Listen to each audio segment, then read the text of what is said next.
Hello YouTubers out there, this is Jerry Saravia at the movies. So today we're discussing and delving a little deeper into Indiana Jones and the Last Crusade. This was the second sequel in the Indiana Jones movie trilogy originally, released in May of 1989, Memorial Day weekend. And really the purpose of these videos is a way of recollecting my thoughts on the Indiana Jones franchise, although let's just call it the movie series, as I despise the word franchise, but we'll call it the movie series, is a way of looking back, because Raiders, as I discussed in a previous video, had changed my life, and that was 40 years ago. So it's been 40 years of Indiana Jones for me. So here is The Last Crusade. Now, the interesting thing is that when I first saw this movie was actually on opening day. I went to see it, I think it was the first show. And when it was over, I said to myself, that's it? In other words, I just felt underwhelmed by the movie. Probably because I spent too much time watching the first two movies over and over again. So much so that they set really a standard for not just action-adventure, particularly mostly the intensity of the action-adventure realm that Spielberg created with these type of movies, that is to say, with all the cliffhangers. So that intensity was somehow muted in Last Crusade, and I didn't feel it. I kind of watched the movie and I felt as if Spielberg had toned it down considerably, far more than what was present in the first two films. So it almost felt as if the movie, not just that it was muted, but that he softened it. He softened the action, which was something Pauline Kael said in her review. He sentimentalizes the action. Now, some of those things can be true. And so that weekend I saw it again with my brother, and I enjoyed it a lot more. I mean, not that I didn't enjoy it the first time, I did. But it's almost as if, you expected an explosion of excitement. And it's not to say the film isn't exciting, because it is, but it is toned down. It just is. Now remember, Temple of Doom, as I discussed in a previous video, had been considered controversial at the time that it was released in 1984 due to racist caricatures, the graphic violence of it, and the very intense action. It just never really let up. So there's wit and humor in it, but it was, a different kind of film than Raiders. So Spielberg has publicly dismissed Temple of Doom, except for the fact that the only reason he now regards it as an important milestone in his career is because he met his wife, his second wife, I guess at the time, Kate Capshaw, who of course played Willie Scott. So when you consider all that, then the third film, see, the first film had the Nazis, the second film had the Thuggee cult in India. So because of the accusations of racism, Spielberg decided to opt for something else. Now, initially there were different drafts written for this film. One of them was called The Monkey King, and it was set in Africa, and actually sounded interesting, that story. But Spielberg decided he wasn't going to go that route, and I guess there were elements that could be considered racist in it. So he decided to go with Nazis. It was a relatively safe bet. Anytime you cast Nazis in movies, which goes as far back as the days of World War II in Hollywood, then it's a safe bet that nobody's going to feel offended by the depiction. That is to say, Germans as Nazis, the bad guys, there's nothing. And, in these movies, as Rex Reed once pointed out, they seem rather stupid. They don't really know what they're doing sometimes, which is really, that could be even a greater offense to real Nazis, perhaps, who, but who cares what the real Nazis think, I guess. But anyway, we'll leave that aside. So the Nazis return, and this story, The Last Crusade, is set in 1938, so it's a good 2 years after Raiders. No Marion in this film. No mention of Marion whatsoever, played by Karen Allen from Raiders. You always assumed they were going to have, they reignited their relationship and the sparks flew and so on and so forth. And in Last Crusade, she's never even mentioned or seen. Now, there are a couple of returning characters from Raiders. Denholm Elliott as the museum curator, and I assume part-time professor, perhaps at times, Marcus Brody, who actually, in a different twist, goes along with Indiana Jones on an adventure, which is in this case to find the Holy Grail, but it's really to find his father, played by Sean Connery, Henry Jones Sr., that is Indiana Jones's father. And he is commissioned to find the Grail, or at least to find his father in the middle of whatever is going on, by Donovan. And this is a millionaire who is interested in the Holy Grail, very much so.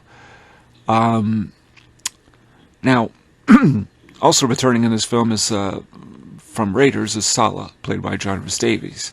So clearly they were going for a redo, if you like, of Raiders, at least to remind people of the more comedic bits and relief from Raiders of the Lost Ark. Whereas Temple of Doom didn't have so much comic relief, although there is comedy in the picture. It's just of a different sort. The Nazis are after the Holy Grail. Hitler's interested in the Holy Grail. So therefore, this has a deeper purpose, but really for Indiana Jones is to find his father and bring him back. Indiana Jones, as he says in one scene, played once again, by the way, by Harrison Ford, as I'm sure you all know, says, "I'm not interested in the Grail, I'm interested in finding my father." This was a different twist to the character, developed the character a little bit more of Indiana Jones in this picture, because in Temple of Doom, the idea of fortune and glory is very prominent with the character. You feel that was something he was always after, is being famous and having a lot of money, and greed, in a way, by finding lost artifacts that don't belong to him. And in Raiders, it was a situation where the government hired him to find the Lost Ark, so it didn't get in the hands of the Nazis. The Holy Grail has a different set of circumstances. It's not that the government is interested in the Holy Grail, they're not. It's just this millionaire, Walter Donovan, who wants him to complete the search to find the Grail. And of course, spoiler alert, he turns out to be affiliated with the Nazi Party. And so... Then you also have the female lead is Elsa Schneider, played by an actress named Alison Doody. What a name. She had previously been in A View to a Kill and was this, I think, 19 or 20-year-old model. And she did a very good job and ends up being also affiliated with the Nazis, which was also another first for the Indiana Jones series. Now you have a female lead that Indy couldn't trust. Marcus is along for the adventure, and so on and so forth. So there were differences between this film and Raiders. But what you start to notice while watching Last Crusade is that the film is, once again, not nearly as intense as the first two films. Keep in mind, Spielberg did the film as an apology for Temple of Doom. Now, he was in a contract to deliver 3 films in this series. Last Crusade was going to be the last one. But he decided to go the safe route, and but it did pay off. I mean, basically, this is a very entertaining film. One of the things it also does is that it does beautifully is to develop the character of Indiana Jones. He's seen in the opening prologue, which was again different for this series because it was kind of like a flashback in a way to 1912 Utah, where we see the late River Phoenix as Indiana Jones playing basically a Boy Scout who retrieves the Cross of Coronado from some looters, and then there's a bunch of things that happen. One of them is we discover how he obtained his fear of snakes and so on. So then it segues to the present where Indiana Jones finds the Cross of Coronado and then puts it in a museum. Another first for this series. He actually finds the object that he is seeking in the prologue and is able to return it back to the university museum. So, whereas in Temple of Doom, he loses a diamond, even though that was supposed to be a barter type situation, to Lao Che, the Chinese gangster, a crime lord, really.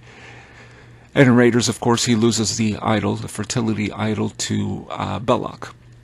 So, more often than not, Indiana Jones fails in his missions as much as he is able to locate something. Now, in Raiders of the Lost Ark, of course, the Ark is found, so it's given back to the government, or given to the government.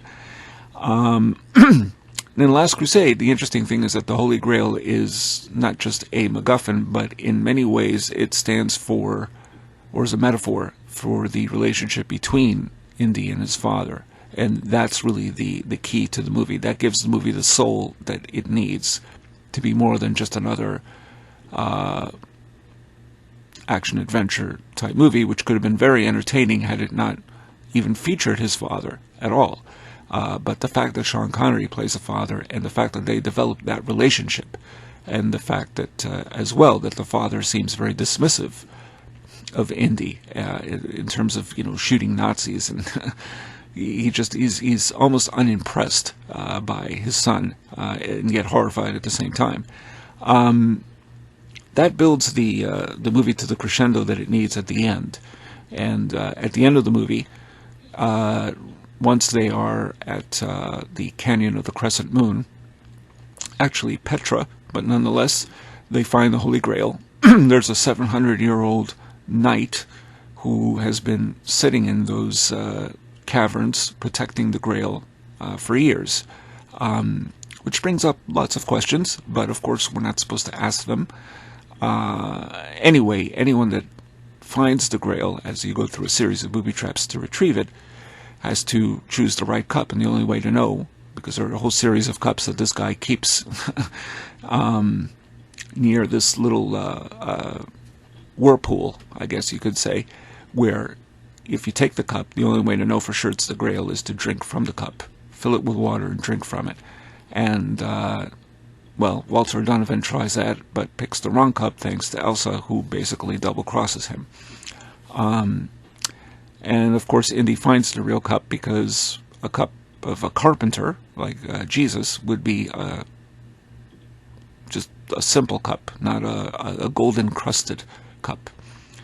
And once again, we start to see in this series that gold is not always a holy relic, may not always look like something that is flashy or gold-encrusted, so to speak. Unlike the Ark of the Covenant. And so he chooses the right cup, and his father is mortally wounded by a bullet, thanks to Walter O'Donovan, so he saves his father with the cup. And then, of course, there's an earthquake, so to speak, and the temple comes apart because Elsa decides it's a good idea to keep the cup for herself. We've got it. Come on, let's go. And she crosses the seal of the night, which if you do that, then the place comes apart, because basically the cup is meant to stay there. The only way to achieve mortality, which is something Walter Donovan wanted to achieve, is not just drinking from the cup, but staying in the Canyon of the Crescent Moon Temple, and never leaving, because once you leave, that's it. You're still going to be mortal, and that cup will be just as useless as any cup. So it was interesting seeing that, not to mention the fact that when Indiana Jones almost falls to his death and his father saves him, he almost reaches for the cup, almost gets it, and the father just calls him by the name Indiana, as opposed to Junior, which is what he calls him throughout the whole movie, which Indiana Jones hates. And he says, just let it go. And he does, and that's the end of the movie. And then we find out where Indiana Jones got his name, which was from a dog, which of course is the truth about some of the characters' names in general when they were first writing these movies. But the interesting thing is that Last Crusade, again, it's toned down. It's not scaled down in terms of the epic action scenes, the tank, which is a great scene, and so on and so forth. It's just less intense. And what it does, it builds more on comedy relief and a little bit of a slapstick, particularly with Marcus Brody, which I didn't mind. And those things actually do work. So the movie is very entertaining. It's terrific. It probably is my favorite sequel of the series. I would certainly put it right up there alongside Temple of Doom. But at the same time, I have to say that if you are expecting the intensity of the first two movies, it's just not here. David Edelstein once pointed out in his review, which was a pan of Last Crusade, that he said Spielberg just refuses to crack that whip too hard. And but that may have been a good choice, considering that the movie still works, because it's really more about the character's development and less about the action, even though the action is central to the movie. It's not as nearly as important as the development of the character. So that's the little bit of a sacrifice that Spielberg had to do, which was to make the film less intense to allow for this relationship to really be strong and to see where Indiana Jones is coming from. Initially, if I remember correctly, Last Crusade was there was a rough cut, and I think it was screened just for Spielberg and Lucas, maybe some other people, and they looked at it and they said, there's hardly any action in this movie. So they had to go back and, I've never seen the original script for this movie, but it seems that they were more interested in the MacGuffin and the relationship, once again, between father and son. And that helps to give us a better idea of where Indiana Jones comes from. There's still a mystery to the character. And that I appreciate. I mean, even though you learn things about him, and you learn about quite a bit more in Crystal Skull,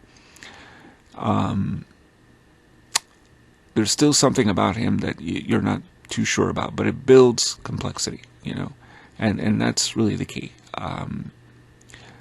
It's hard to see exactly how is it that Indiana Jones decided that he would have a career not just as an archaeology professor, but to be out on the field, dressed in a leather jacket, hat, whip, and all this, and carrying a gun, and fighting against bad guys trying to retrieve lost artifacts, based on the fact that there's this guy named Fedora, which we see at the beginning of the picture, who has a similar appearance. He wears a not quite a fedora, but similar, and a leather jacket, and I don't think he has a whip or a gun. But somehow that made an impression on the Boy Scout that we see at the beginning of the movie, of Indy. But how exactly that transition took place is never really thoroughly explained. Perhaps in the next movie they will explain a little bit more. They will fill in some of those gaps. But that builds the mystery of the character, and that's what's interesting. We see a Boy Scout who is interested in keeping artifacts in a museum, and yet at the same time, even though in Temple of Doom we see a very different kind of Indy who probably is just as interested in making a quick buck than keeping anything in a museum. This is a character who also, by the way, is not your most responsible archaeologist. For example, in Venice, when we see the catacombs, of which catacombs do not exist in Venice, but leaving that aside, and he needs to create a torch, he takes some bones from these skeletons are just laying there, and basically, destroys the area. He doesn't preserve anything. He's not very good at doing that in any of these movies. But that's sort of the joke of the character, and that's what I appreciate about it. There is an absurdity to the character at the same time. He's just not a very responsible archaeologist. So in hindsight, yes, Last Crusade is a terrific, adventure movie. It's a lot of fun, and very enjoyable. And it gets more enjoyable each time you watch it, I think. In particular because of the performances, the story is involving. There are still things that just don't make sense, but that's the point, I think. It's not supposed to make a whole lot of sense, especially the 700-year-old guardian of the Grail. But leaving that aside, it's a fun movie, but it clearly, because of its tone and its slightly softer approach, meaning it's not really gruesome, it's not a gory picture. The violence, again, is fairly muted. It's not even, there's not even anything as extreme as the German Nazi mechanic that you see in the first movie being chopped up by propeller blades. There's nothing quite like that in this movie at all. It's I wouldn't say softer movie, but it's more harmless. You're not going to find too many people that get pissed off after seeing The Last Crusade because they took their kids to see it. So in a way, that is probably what Spielberg intended all along. So possibly my favorite sequel in the series, but it's sort of on equal ground with Temple of Doom, despite the fact Temple of Doom is a little bit more flawed than The Last Crusade, for sure. And, Crystal Skull we'll discuss next time. So, those are my thoughts on it. If you like what you hear, please subscribe to my channel. And this is Jerry Saravia at the Movies, signing off.